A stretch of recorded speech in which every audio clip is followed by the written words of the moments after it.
Hello friends and frieundins, and welcome to another brand new fresh episode of the Troglodyte channel. Today I will paint, weather and finish this amazing looking M4A1 mid-production Sherman tank from border models that I had assembled in the previous episode.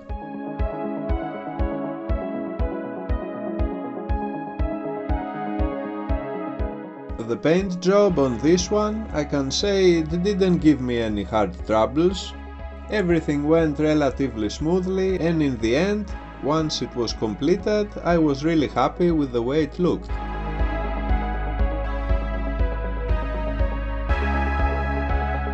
Before I would prime my model, I would make sure that all of the glass transparent surfaces, meaning the headlights and the periscopes, would be covered so that they don't accidentally get painted.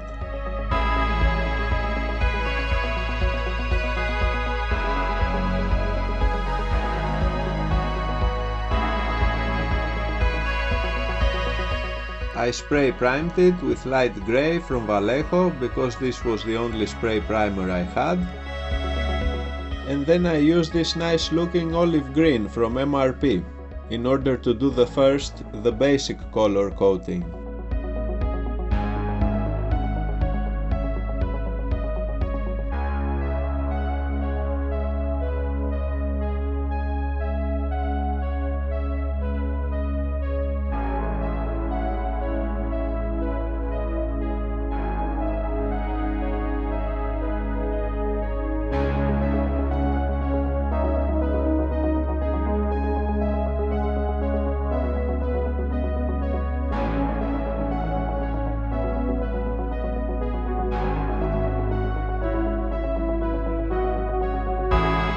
Then I gave it a few darker spots, mainly on the lower hull, where it wouldn't be so exposed to the sun, with some olive drab from Tamiya.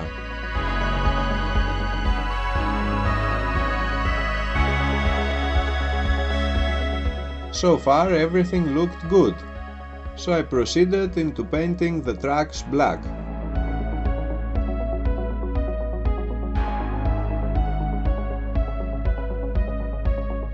I also did the same with the protective piece of tracks on the front of the tank, and also with the rubber part of the wheels. All of this was painted in flat black with a Vallejo black primer.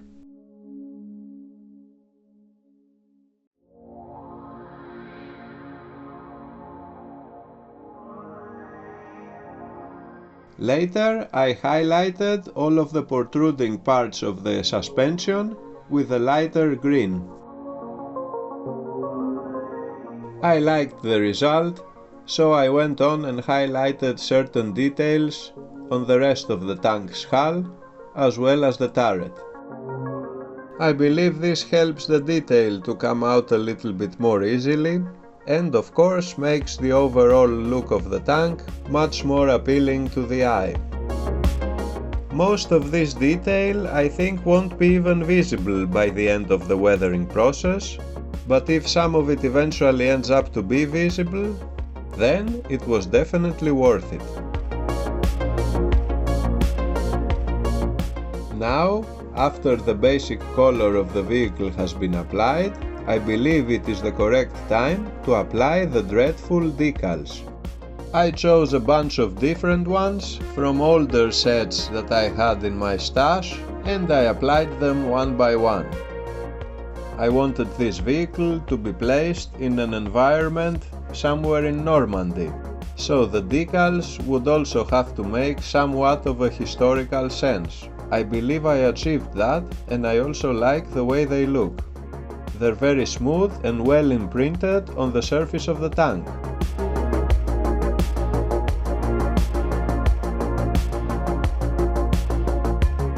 Once I was done with the decals, I started chipping the model, as you can see in these overexposed shots. And for some weird reason, these are the only shots I have of me chipping the model, which in general I'm not very satisfied with. It came out a little bit too rough, and it looks a little bit sloppy. So I went in by hand and brush and emphasized some of the edges from the areas where the paint had peeled off.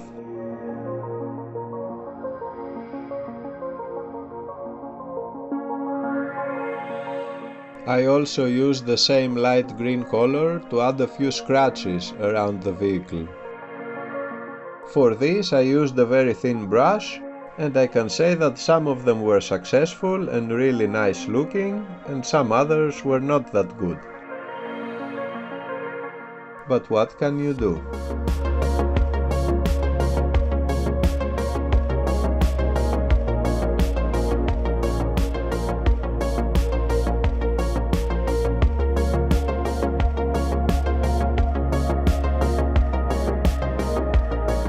Now that I was finished with the general overall look of the tank, it was time to focus on the details.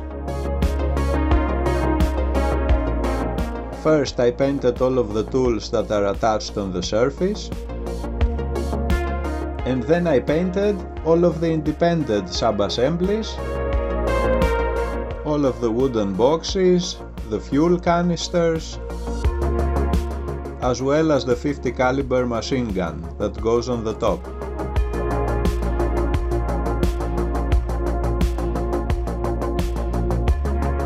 I especially enjoy giving somewhat of a personality into each one of these small items,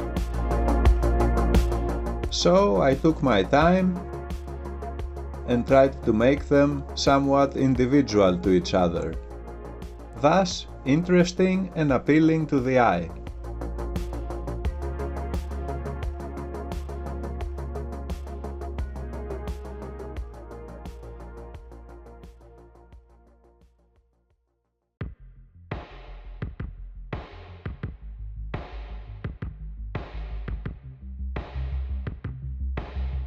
Once I was happy with the way the stowage looked, I also painted the rest of the baggage that's hanging on the sides of the turret. Everything in slightly different but relatively similar colors, as you can see. And as you can also see, this baggage isn't actually hanging from anything, since I just glued the leather straps on the sides of the turret. I don't necessarily like this, so next time I will try to make some tiny holders for the straps to hang from. Then I placed all of the stowage on their designated places.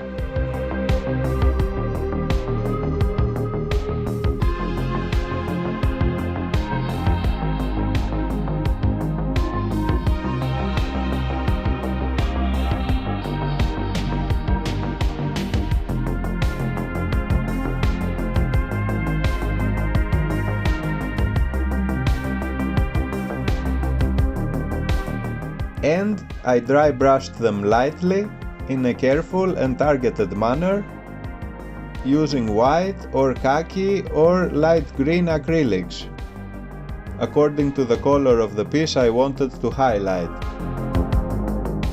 This made all of the small interesting details to come out, but in a subtle and discreet way, but also in a way it tied all of the small objects together and made them look uniformal in their own distinct way.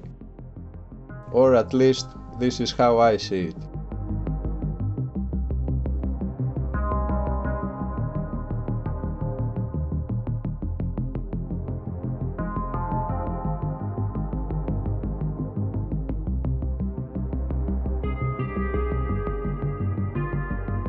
Here I'm making the protective piece of track on the front of the vehicle a little bit more rustier.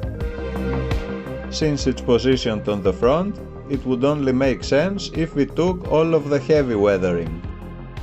And it also turned out to be one of my most favorite parts of this scale model. And I also added some more rust in a couple of other places on the vehicle.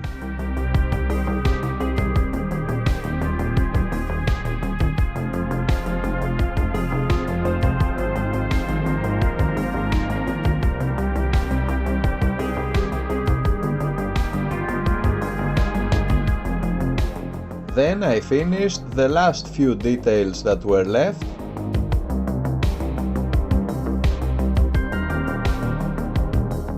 such as the red lights on the back, the exhausts, and I also gave all of the tools a more wooden, rusty appearance.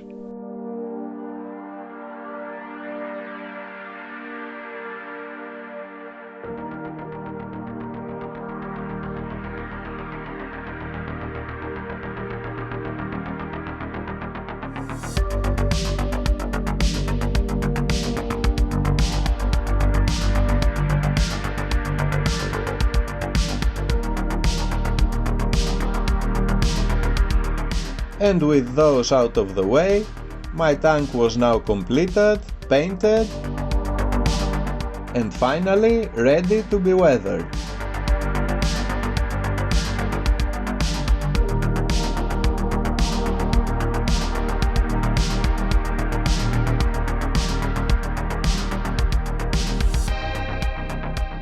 I was very generous with the amounts of washes I applied on the model, because my original idea for this was to be a dirty, muddy tank.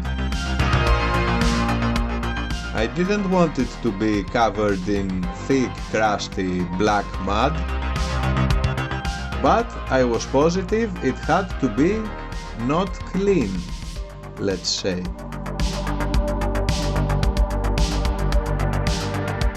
For this, I used a couple of different brown oil paints and a black one.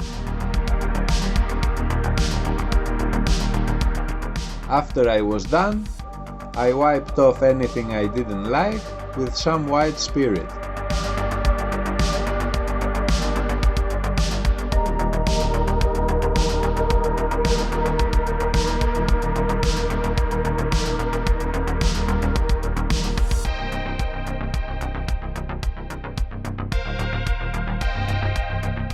The next step on this weathering procedure was the application of dry pigments.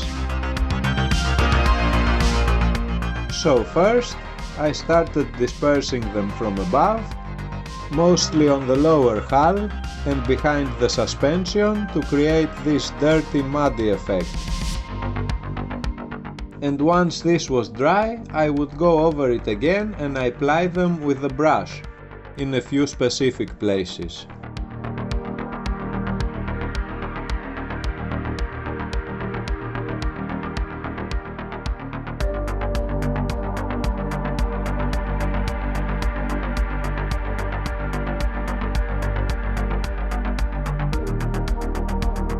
Eventually I would apply some more washes, black on the lower parts and brownish on the higher ones, in the shape and form of dirty water streaks or random smudges.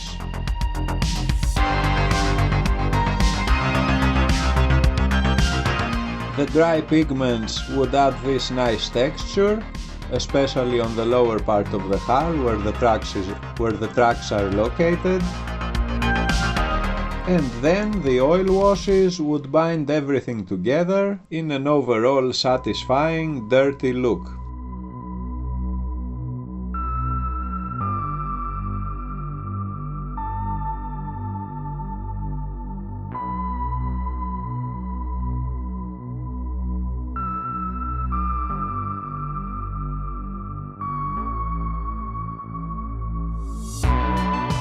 I kept adding or removing oil washes and some more dry pigments as well, until I was happy with the way the lower part of the hull looked.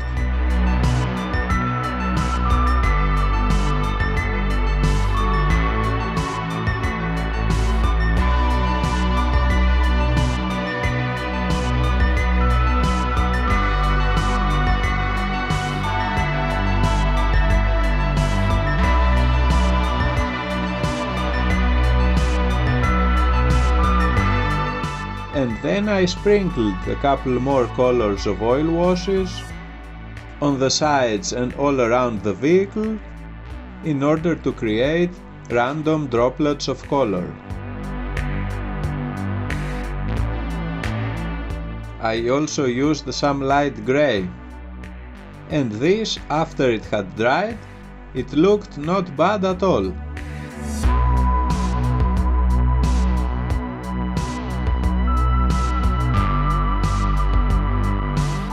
Now for the Sherman's tracks, which you have barely seen through the course of this video, I used the same oil washes to do the weathering.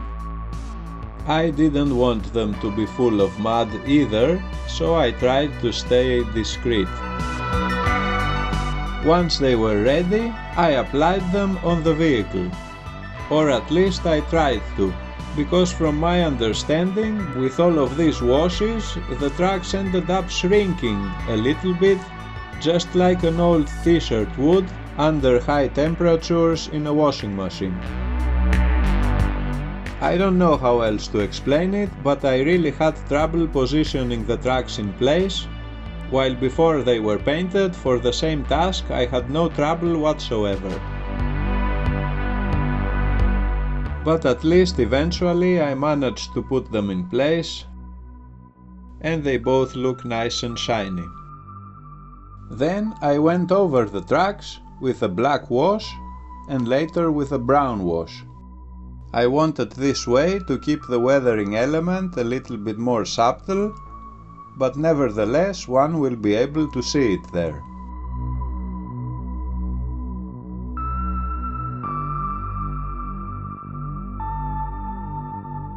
And while the tracks were drying, I managed to make a custom hemp rope to tie the stowage accessories. All together, nice and secure. I had to modify a thick string in order to make this rope, so it doesn't look like anything special, but I believe it sells the effect nicely.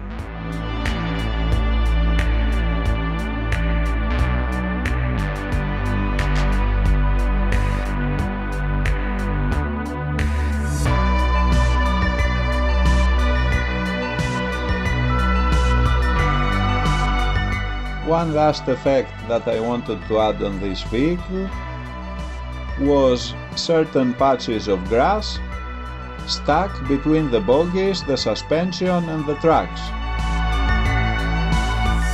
And I did just that with the help of some 2 mm long static grass, which I painted brown and tried to add a few extra elements such as dry leaves, which I later positioned all around mostly the lower parts of the vehicle, where it would only make sense that grass would be caught.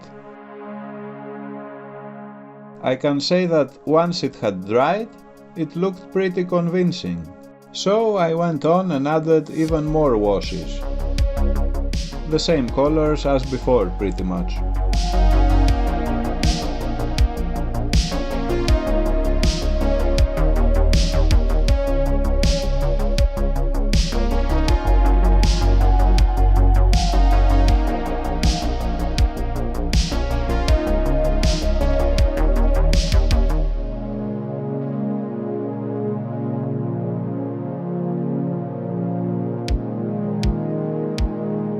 And eventually, once the final layer of washes was finally dry, I positioned the turret in place with a loud and reassuring snapping sound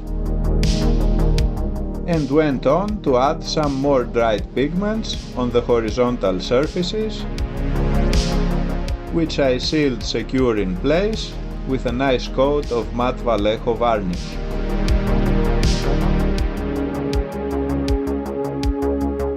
Off camera, I managed to paint this amazing looking US tank commander from Alpine Miniatures,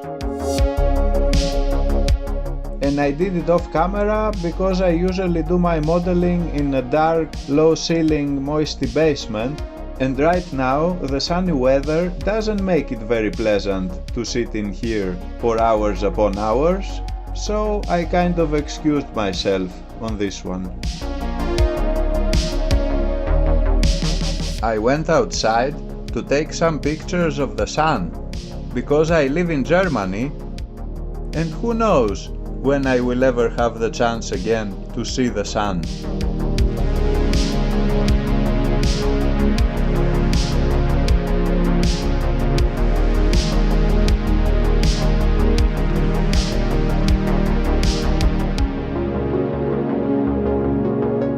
And with this task complete, I can happily say that the troglodyte is finally done with this project. And again, I'm very happy with the way it came out,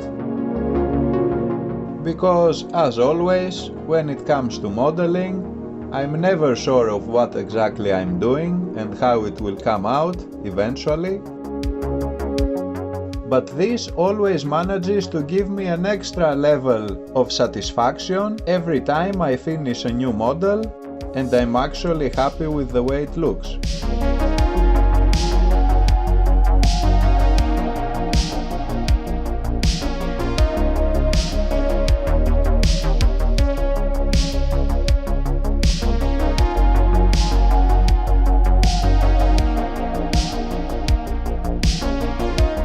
Thank you very much, friends and frieundins, those of you who managed to stay with this video until the end.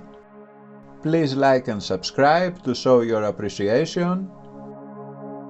And maybe this could even boost my channel a little bit more, because it's doing pretty terribly right now, but anyway. I would love to read your opinion or any ideas if you have. And of course, if you have any nice, warm, sunny days, try to enjoy them as much as you can. I will see you soon again, friends and frieundins. Take care.